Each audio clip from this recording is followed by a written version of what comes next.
ഞാനൊരു കഥ പറയട്ടെ. ബുദ്ധൻ ഒരു മരത്തിന്റെ ചോട്ടിലിരിക്കുമായിരുന്നു.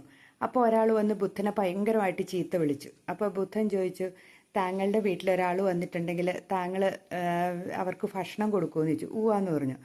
അപ്പം അവർ വയറ് നിറച്ച് ഭക്ഷണം കഴിച്ചു കഴിഞ്ഞാൽ എന്ത് ചെയ്തും, മിച്ചം ഭക്ഷണം വരുമല്ലോ, അതെന്ത് ചെയ്യുമെന്ന് ചോദിച്ചു. അത് ഞാൻ എടുക്കും എന്ന് പറഞ്ഞു. അപ്പോൾ ഒരാളുടെ വയറ് നിറച്ച് ഭക്ഷണമായി കഴിഞ്ഞാൽ പിന്നെ മിച്ചമുള്ളത് നിങ്ങൾ എടുക്കും ഇല്ലേ എന്ന് ചോദിച്ചു. ആ, ഞാൻ എടുക്കും എന്ന് പറഞ്ഞു. എന്നാൽ എൻ്റെ വയറ് നിറഞ്ഞിരിക്കുകയാണ്, എൻ്റെ വയറ്റിലെ മറ്റുള്ളവരുടെ സഹാനുഭൂതി, സ്നേഹം, അനുകമ്പ ഇതെല്ലാം കൊണ്ട് നിറഞ്ഞിരിക്കുക. ഇനി എൻ്റെ വയറ്റിലേക്ക് ഒരു ശകലം പോലും കയറുകയില്ല. അപ്പോൾ ഇനി മിച്ചമുള്ളതെല്ലാം നിങ്ങളെടുത്തോളാൻ പറഞ്ഞു. അതുകൊണ്ട് എൻ്റെ വയറ്റിലേക്ക് ഇനി ഒരു സ്ഥലവും ഇല്ല, അത് നിങ്ങളെടുത്തോ എന്നും പറഞ്ഞ് ബുദ്ധൻ അവിടുന്ന് എഴുന്നേറ്റ് പോയി എന്നാണ് പറയുന്നത്. ഇത് തന്നെയാണ് നമ്മളെ വല്ലവരും എന്ത് പറഞ്ഞാലും, ആരെന്ത് പറഞ്ഞാലും നമ്മുടെ ഉള്ളിലേക്ക് നമ്മൾ സ്വീകരിക്കേണ്ട ആവശ്യമില്ല. നമ്മുടെ മനസ്സ് നിറഞ്ഞിരിക്കുകയല്ലേ, പിന്നെ എന്തിനാണ് നമ്മുടെ സന്തോഷവും സമാധാനവും നമ്മൾ കളയണത്?